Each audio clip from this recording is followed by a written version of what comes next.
Janeiro de 1935.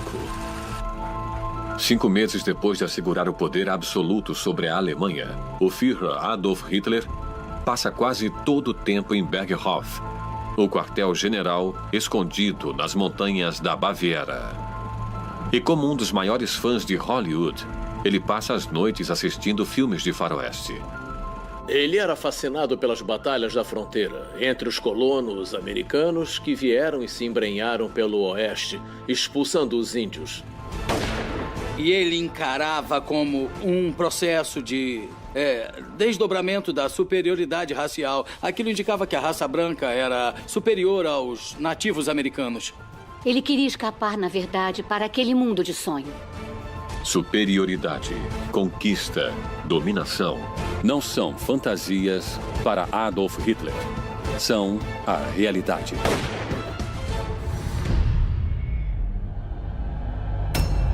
Hitler.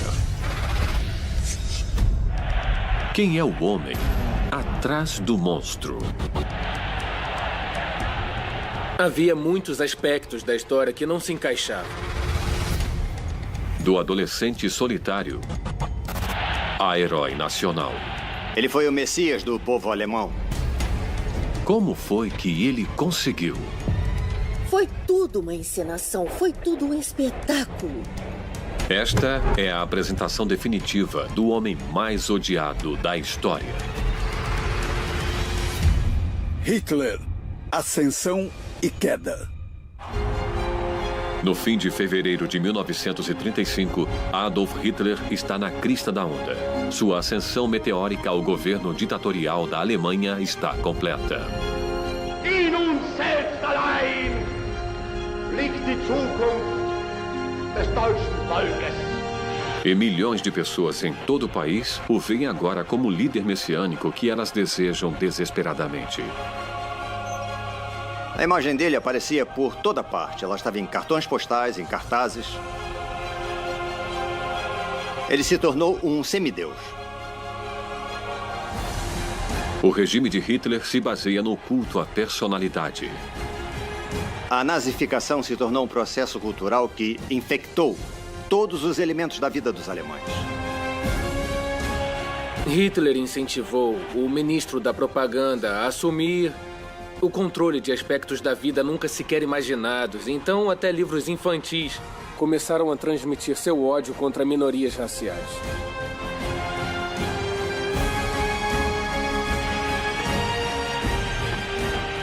Hitler tinha personalidade, sem nenhuma dúvida, de um narcisista.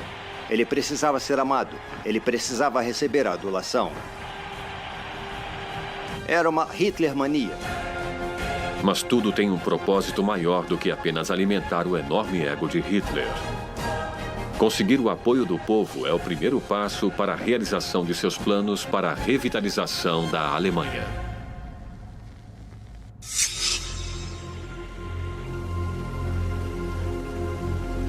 Mais que qualquer outra coisa, Hitler quer desfazer o Tratado de Versalhes, que foi imposto à Alemanha pelos aliados ocidentais em 1919, depois da Primeira Guerra Mundial. O Tratado de Versalhes foi o pior possível para os alemães. Eles perderam território, as forças armadas foram reduzidas a 100.000 homens, uma força aérea inexistente, nada de artilharia pesada. E eles foram forçados a pagar prestações de reparação que se estenderiam até a década de 80. A Alemanha vinha se rearmando quase secretamente desde 1933. Mas a primeira violação flagrante de Hitler contra Versalhes vem no dia 10 de março de 1935, quando Hermann Göring divulga a existência de uma força aérea alemã, a Luftwaffe. 16 de março de 1935. A rebeldia de Hitler vai ainda mais longe.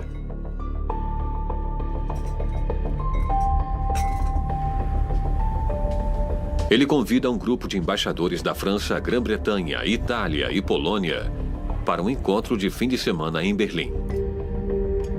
Hitler anunciou isso num sábado. É claro que ele sabia que era um momento em que as democracias ocidentais seriam incapazes de realizar qualquer ação rápida contra ele. Os gabinetes estavam sem pessoal, os embaixadores ausentes. Foi um modo perfeito para confundir e desarmar a oposição.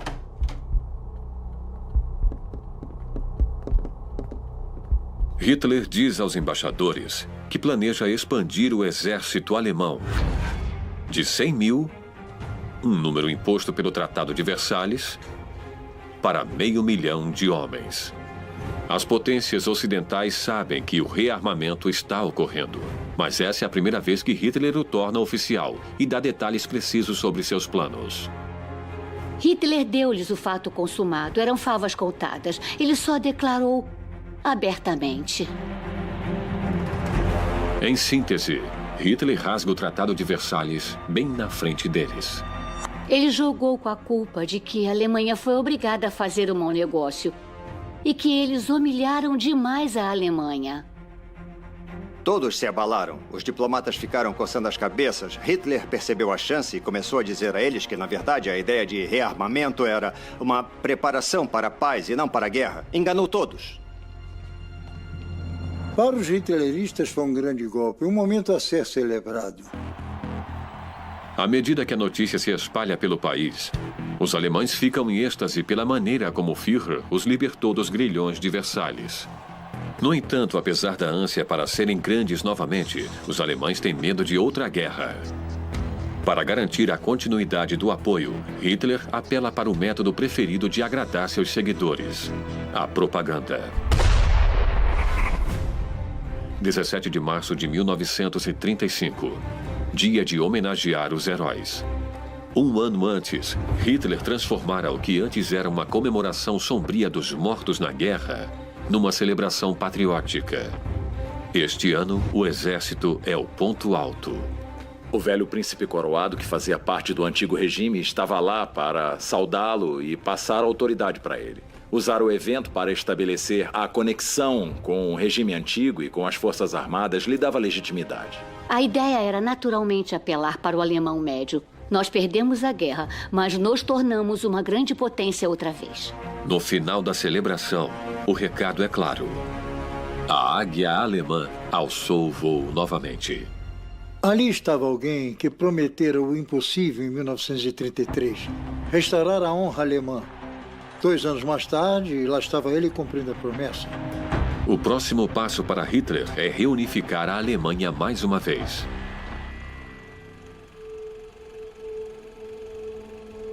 Sob o Tratado de Versalhes, as tropas alemãs foram proibidas de entrar na Renânia, na Alemanha Ocidental. Uma faixa de território que faz fronteira com os antigos inimigos de guerra, a Bélgica e a França. No início de 1936, Hitler acha que o novo exército está pronto para remilitarizar a região. Hitler estava muito nervoso. E, claro, todos os conselheiros estavam divididos. Alguns estão a favor, outros estão contra. 7 de março de 1936, Hitler lança a primeira operação militar. Audaciosamente, ele desloca tropas para a Renânia. Eles receberam ordens para recuar se houvesse qualquer sinal de reação francesa. Mesmo assim, os franceses não se moveram. As potências ocidentais estão tão desesperadas para manter a paz que as tropas alemãs marcham sem qualquer resistência.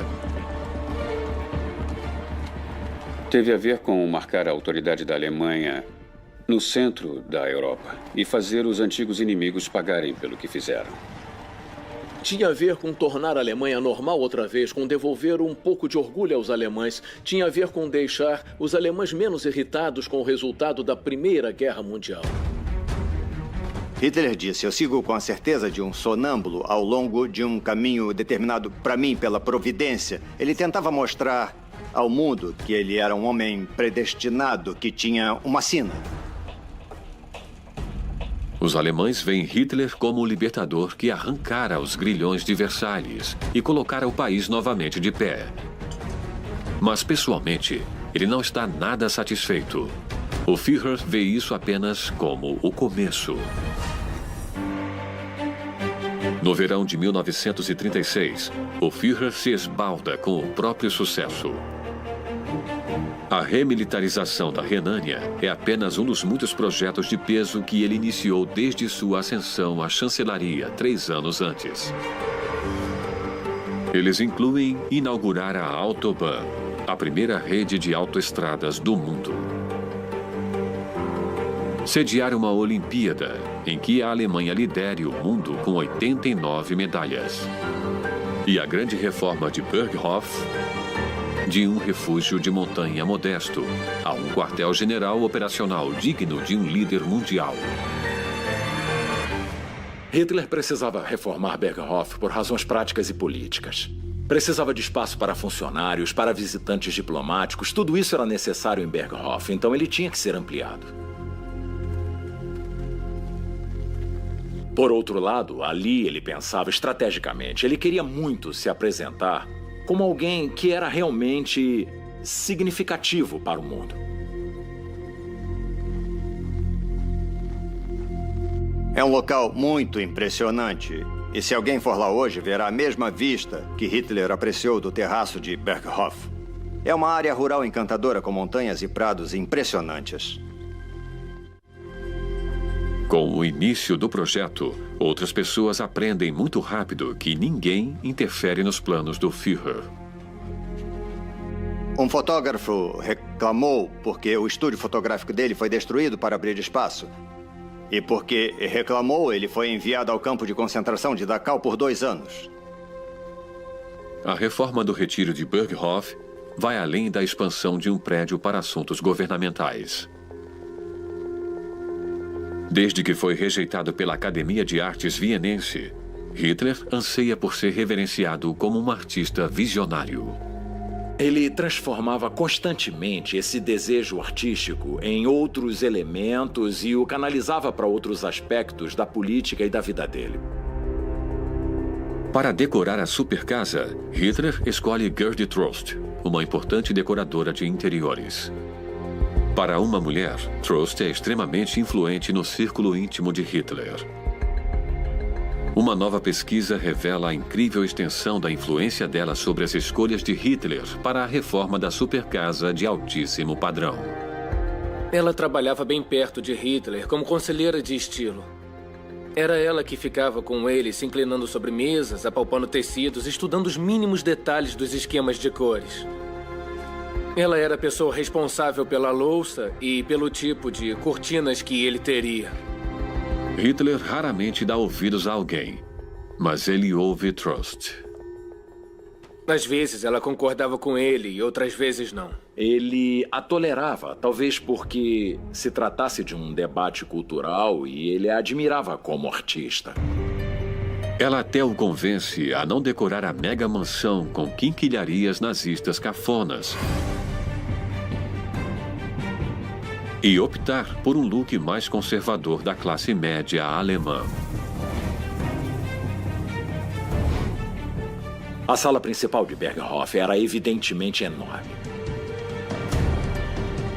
Foi projetada para impressionar e era um lugar perfeito para Hitler exibir a própria personalidade como o grão-senhor daquele feudo em particular. E o grande salão que ele construiu com aquela janela incrível. Ela podia ser abaixada para exibir a vista livre das montanhas abaixo. A um custo de $500 milhão em valores atuais, Berghof é transformado de um chalé bávaro modesto em uma moderníssima base de poder. O complexo inclui uma caserna para os guarda-costas de elite de Hitler e casas de luxo para os capangas graduados. E continuará a se expandir como uma casa de chá para satisfazer-lhe a paixão por bolos. E um intricado sistema de túneis e casamatas para segurança e fuga.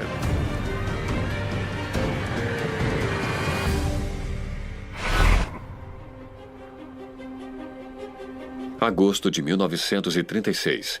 É aqui em Berghof que Hitler elabora o seu plano ambicioso de 4 anos. Foi quase a única coisa com algum significado que Hitler escreveu no decorrer da ditadura.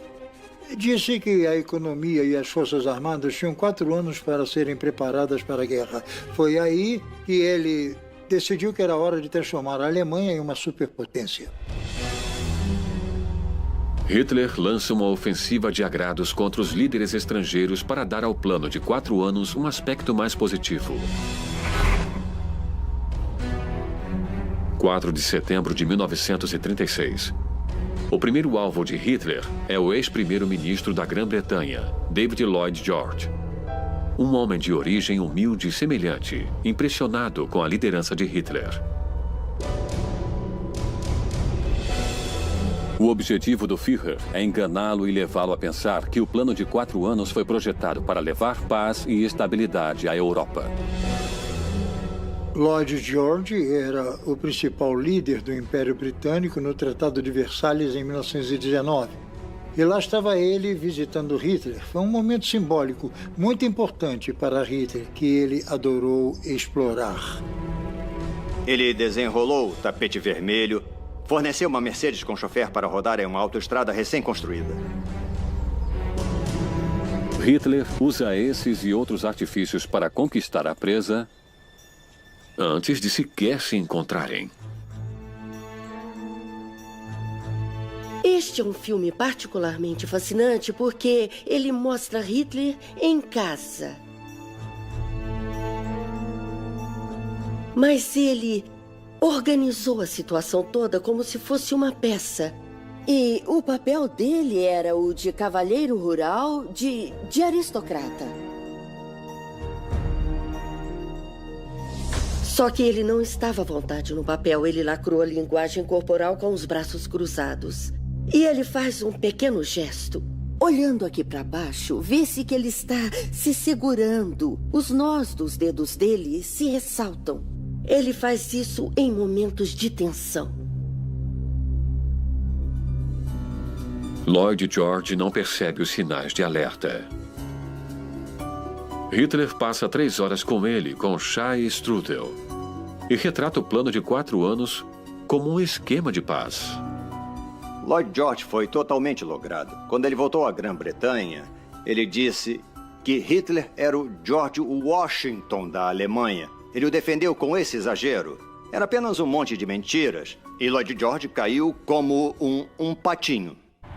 9 de setembro de 1936. Depois de enganar Lloyd George, agora Hitler precisa vender o plano de 4 anos para o povo. Ele escolhe o comício anual do Partido Nazista em Nuremberg para anunciar o plano. Deshalb, meine Soldaten, seid ihr von der Nation gerufen worden, Wache zu stehen vor unserer Arbeit, Wache zu stehen vor unserem Volk und Wache zu stehen vor unserem Deutschland. As multidões ficam fascinadas com a ideia de Hitler de uma Alemanha maior. Mas o discurso habilmente evita qualquer menção da rota sangrenta que ele pretende seguir para concretizar sua visão. Hitler não via nenhum problema em mentir porque achava que ia motivá-los assim e levá-los à luta final, e que ele iria prevalecer. Ele nunca perdeu de vista o fato de ter 2 destinos. Ele disse a Albert Speer, um de seus amigos mais íntimos, na medida do possível, que se eu vencer, tiver sucesso, eu serei o maior homem da história. Mas se eu fracassar, serei condenado e desprezado para sempre. 30 de janeiro de 1937. Menos de 5 meses depois do comício de Nuremberg, Adolf Hitler torna oficial. Ele retira a assinatura da Alemanha do Tratado de Versalhes. Para ele, é um pedaço de papel sem valor. Die innere Ordnung wofür die Voraussetzung zum Wiederaufbau des deutschen Heeres und aus beiden zugleich erwuchs die Möglichkeit, jene Festung abzustreifen, die wir als tiefstes Schandmal empfanden, das jemals einem Volk aufgebrannt worden war. A retirada da assinatura alemã teve muito pouco significado objetivo. Ele já abolira praticamente todas as cláusulas do tratado, mas teve um enorme significado simbólico e emocional para o povo alemão. É só o primeiro passo na política externa de Hitler. Ele insiste que o povo alemão precisa de Lebensraum, mais espaço vital, para realizar o seu destino. O plano pede a expansão da Alemanha para além das fronteiras.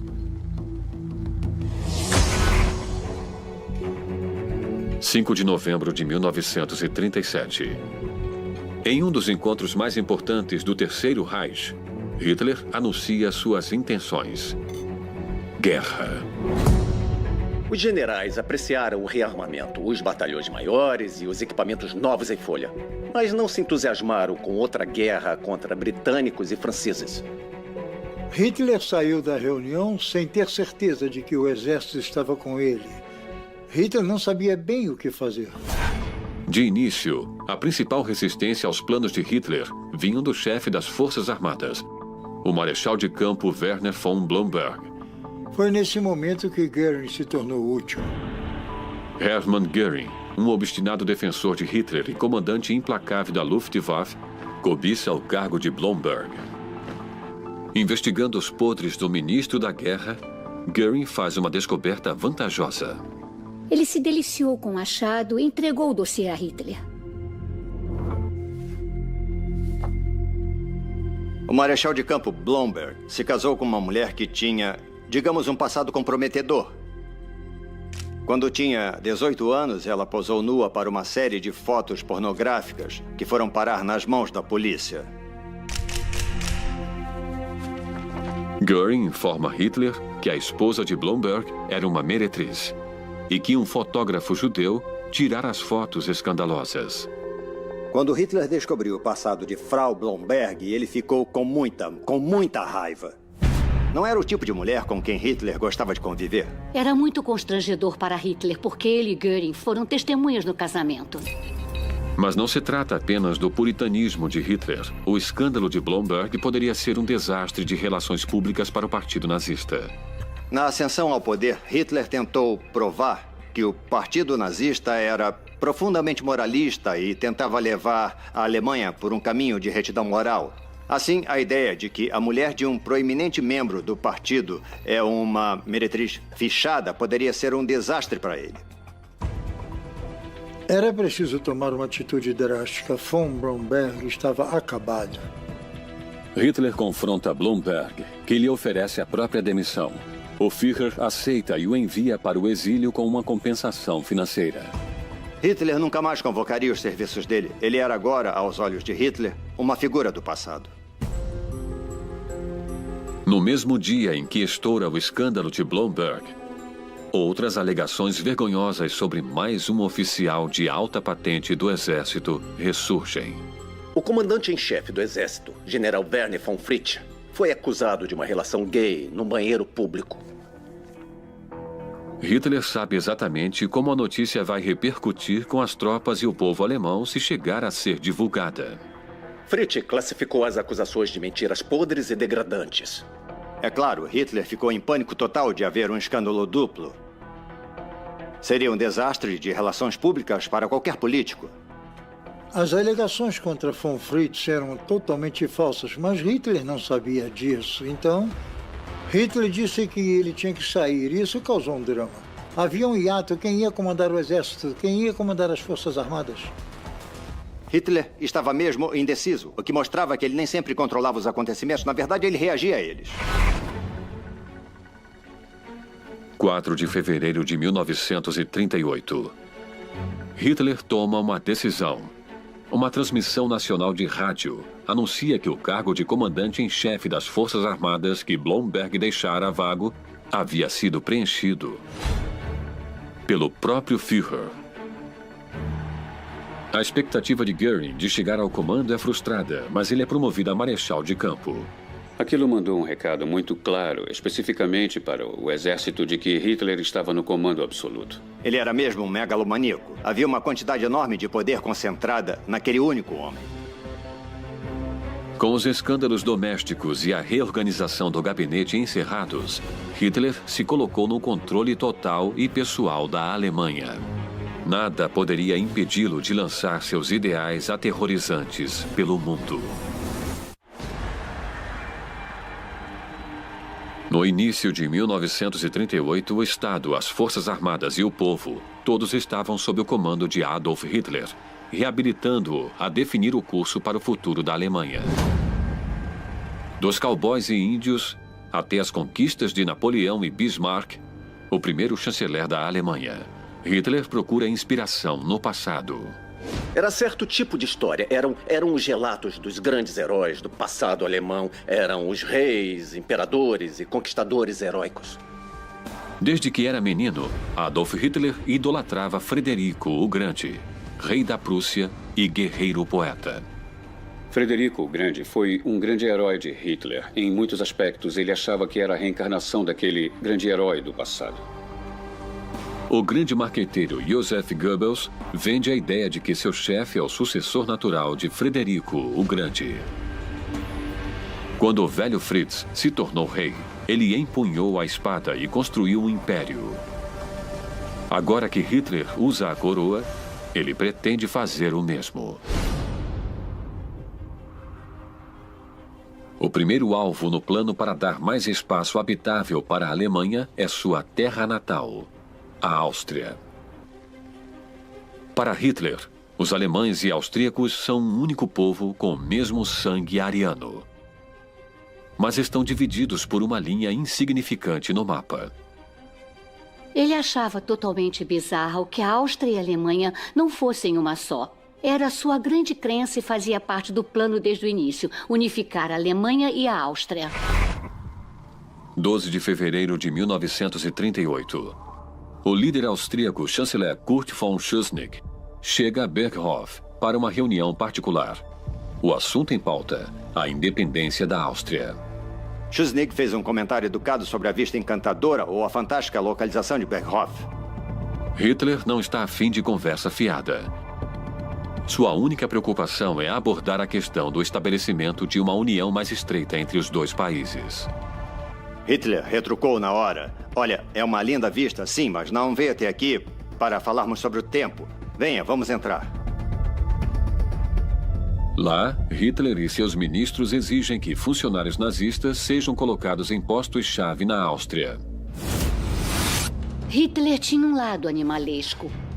Ele podia farejar medo e sabia jogar com as pessoas fracas, como intimidá-las, assustá-las e humilhá-las. Dava para ver que esse foi o início de uma característica que se manteve ao longo da carreira de Hitler, que é a percepção de um tipo de teatralidade, um tipo de dimensão wagneriana em que tudo é encenação, que é, por assim dizer, o desdobramento de um drama. Pressionado, Schuschnigg cede, concordando em nomear Seyss Inquart, um austríaco simpatizante do nazismo, como ministro do interior. 9 de março de 1938.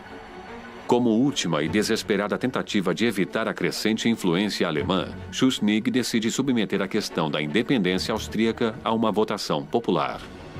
Hitler não podia permitir que a votação acontecesse. Ele temia que não houvesse apoio da maioria, ou mesmo se houvesse apoio da maioria entre todo o povo austríaco, haveria uma minoria robusta e contrária. Uma votação pública poderia ser um tiro no pé de Hitler, destruindo suas chances de anexar a Áustria legitimamente. Como ato de intimidação, ele ordena que as tropas alemãs se mobilizem rapidamente para uma invasão. Mas no último minuto, o Führer se acovarda. E ele apela para Hermann Göring intimidar Schuschnigg até ele se submeter. Na falta de aliados europeus dispostos a apoiá-lo contra os alemães, Schuschnigg cancela a votação pública e, em seguida, renuncia como chanceler. O simpatizante do nazismo, Seyss Inquart, assume e logo aceita a proteção alemã. –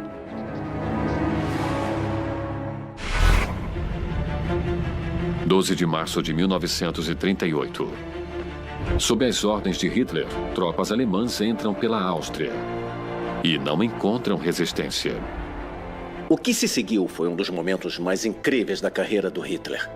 Na esteira do exército alemão, que foi recebido de forma geral com flores e guirlandas pela alegre população austríaca, Adolf Hitler chegou em pessoa, desfilando em comitiva, cruzando as cidades da sua juventude. É um momento glorioso. A invasão da Áustria mais parece uma parada, homenageando o grande Führer. Isso, mais uma vez, fortaleceu a visão que Hitler tinha de si mesmo como uma figura messiânica que não poderia fazer nada de errado, dando-lhe ainda mais confiança. Em seu retorno a Berlim, Hitler é saudado como um herói conquistador. Com a Áustria agora sob seu domínio, a ideia de uma votação pela independência é menos assustadora. Em números impressionantes, os austríacos votam a favor de formar uma união com a Alemanha. Foi um grande alívio para a população alemã. Então, ele deu uma grande festa em Berlim. Decretou feriado nacional. Todo o mundo comemorou o grande sucesso que Hitler conseguiu de novo.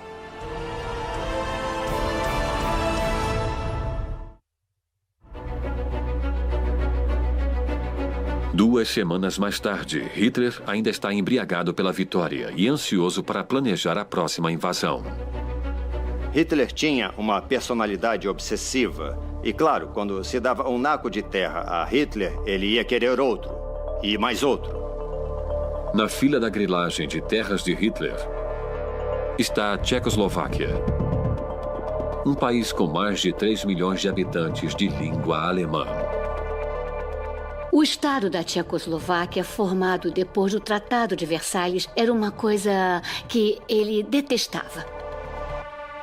Na primavera de 1938, ávido pelo batismo de sangue das novas Forças Armadas, Hitler ordena preparativos para a invasão da Tchecoslováquia. Mas com a aproximação do outono, o primeiro-ministro britânico Neville Chamberlain envia um emissário a Berlim para informar a Hitler que a Grã-Bretanha e a França defenderão a Tchecoslováquia no caso de uma invasão alemã.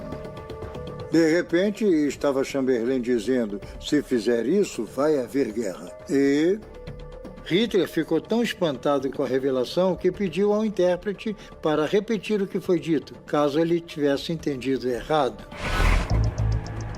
29 de setembro de 1938. Hitler comparece a uma reunião de cúpula em Munique com Benito Mussolini da Itália, o primeiro-ministro francês Édouard Daladier e Chamberlain. Nas 13 horas exaustivas da reunião, os aliados, desesperados pela paz, propõem dar a Hitler a área habitada, principalmente por germanófonos, conhecida como os Sudetos. Chamberlain abordou um tópico. Seriam os tchecos compensados pelos animais das fazendas? Hitler explodiu e disse a Chamberlain, não há tempo para essas trivialidades.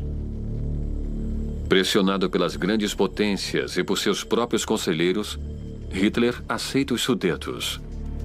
Evita-se a guerra. Hitler é obrigado a colaborar com a Grã-Bretanha e a França, em vez de seguir seu próprio caminho e declarar guerra. Uma posição que o deixa agitado e com raiva. Hitler acreditava que era um sinal de decadência das democracias ocidentais a disposição de fazer qualquer coisa para evitar outra guerra com a Alemanha. Na verdade, ele os descreveu como vermes. Tinha-se a sensação de que ele lidava com pessoas que simplesmente não tinham a mesma força de vontade, a mesma determinação para tomar o que quisessem e lutar por isso. Com o primeiro teste de Hitler como novo senhor da guerra da Alemanha encerrado antes mesmo de começar, um Hitler frustrado mente a respeito das futuras intenções. Chamberlain voltou de Munique e, quando pousou na Inglaterra, ele saiu do avião acenando uma famosa folha de papel que garantia, e eu cito, paz em nosso tempo. And here is the paper which bears his name upon it as well as mine. Mas para Hitler foi um exercício muito maior de cinismo. Ele disse, aquele pedaço de papel não significa absolutamente nada. A ânsia de Chamberlain pela paz a qualquer preço dá mais ousadia a Hitler. Volta e meia, Hitler desfechava um golpe na política externa e as potências estrangeiras não reagiam. Entre o povo alemão brotava um senso de orgulho restaurado. Estavam felizes em ver a Alemanha mais uma vez respeitada no cenário mundial.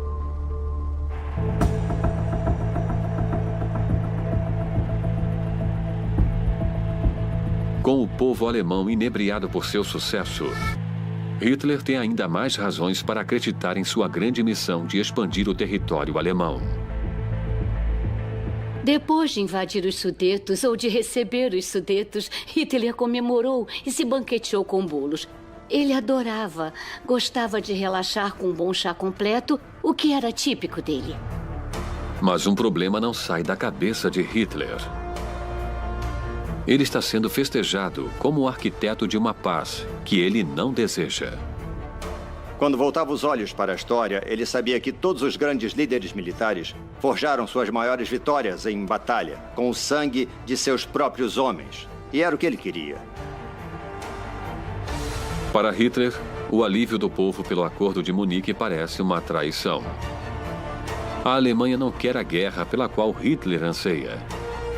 Ele pode ter remontado as fábricas e reconstruído o exército. Mas para cumprir seu destino, Hitler precisa instigar o povo à guerra. Outono de 1938. Apesar de todo o sucesso em elevar a Alemanha novamente ao nível de potência mundial, Adolf Hitler não está nada satisfeito. Há muito tempo, ele queria extirpar o que ele acredita ser um câncer que corrói a sociedade alemã. Sem a menor dúvida, 1938 marcou o aumento do antissemitismo ativo enquanto regime. Os nazistas austríacos iniciaram um programa de antissemitismo ativo, expulsando comerciantes judeus e assassinando judeus. 7 de novembro de 1938. Embaixada alemã em Paris.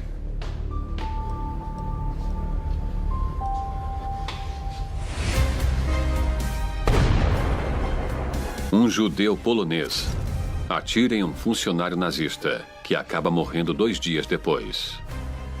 Hitler foi informado por Goebbels, ministro da propaganda, sobre o assassinato. Ele ficou completamente enfurecido. Ele encarava os judeus como uma infecção da linhagem racial alemã. Eles vagueavam, se infiltravam em outros países e os destruíam de dentro para fora. Ele compreendia o mundo através da noção da luta do bem contra o mal, ou seja, a luta entre arianos e judeus. A fúria de Hitler arde contra os judeus. Mas ele não sabe exatamente como reagir ao assassinato. Goebbels era um antissemita virulento. Ele se empenhou muito para que Hitler fizesse alguma coisa. Ele achava que alguma vingança teria que ocorrer. A ideia de Goebbels era transformar aquilo em uma manifestação espontânea por todo o país contra os judeus. Hitler disse sim, que os judeus sintam toda a força do povo alemão. 9 de novembro de 1938. Criminosos nazistas assassinam 100 de judeus.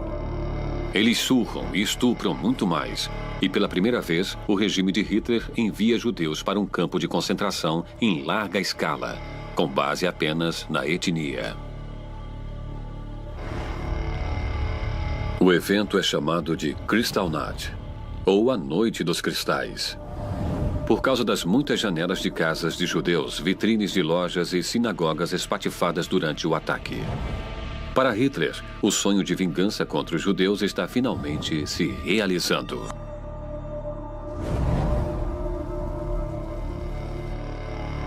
Enquanto isso, o Führer se desvincula do conflito ao estabelecer um álibi público. Ele compareceu à solenidade do juramento de um grupo de homens que se filiava à SS. Hitler era, em muitos aspectos, um Führer de Teflon. Hitler era capaz de cometer atrocidades, atos abomináveis, mas mantinha as mãos aparentemente limpas. Não se trata apenas de agredir os judeus. O antissemitismo se torna uma ferramenta para radicalizar toda a população. Hitler tentava deixar os alemães mais rígidos, mais endurecidos, mais cruéis. Se fosse possível fazer os alemães odiarem os judeus, humilharem os judeus, então ele poderia levá-los para a próxima etapa. Os alemães estavam dispostos a embarcar na perseguição aos judeus, mas não queriam vê-la. 10 de novembro de 1938. Na manhã seguinte a Kristallnacht, Hitler e Goebbels se encontram na Osteria Bavária, o restaurante favorito do Führer em Munique. Estão entusiasmados com o sucesso da selvageria da noite. Mas Hitler faz uma grande reclamação. Hitler ficou irritado com os danos causados a vários prédios por toda a Alemanha no decorrer da noite. E eles debateram quem iria pagar pelo estrago. E claro que a resposta foi os judeus. Na cabeça de Hitler, a Alemanha fora colonizada pelos judeus e a Kristallnacht marca o início do processo de devolvê-la aos legítimos donos. Enquanto os homens de Hitler levam judeus para os campos de concentração, a Kristallnacht provoca um clamor na imprensa internacional. Eles perceberam que não era possível divulgar o assunto, porque haveria muita repercussão.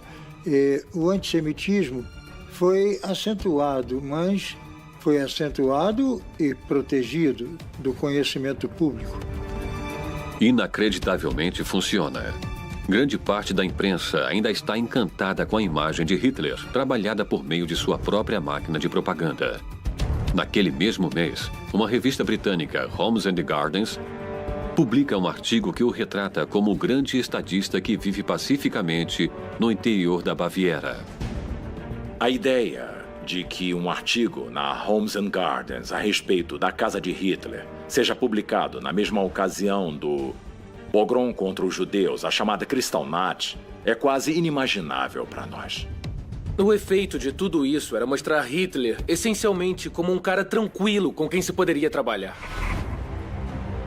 30 de janeiro de 1939. 2 meses depois da Kristallnacht, Hitler comemora o 6º aniversário da chegada do nazismo ao poder. É uma oportunidade para levar a intolerância e ódio dele contra os judeus a um novo patamar. O Führer organiza um inebriante comício noturno para manipular as emoções do público. Os horrores da Kristallnacht são transformados em uma expressão quase espiritual de unidade nacional. Hitler escolhe aquele momento para anunciar sua ideologia aterrorizante. Pela primeira vez, ele usa a palavra destruição em relação aos judeus.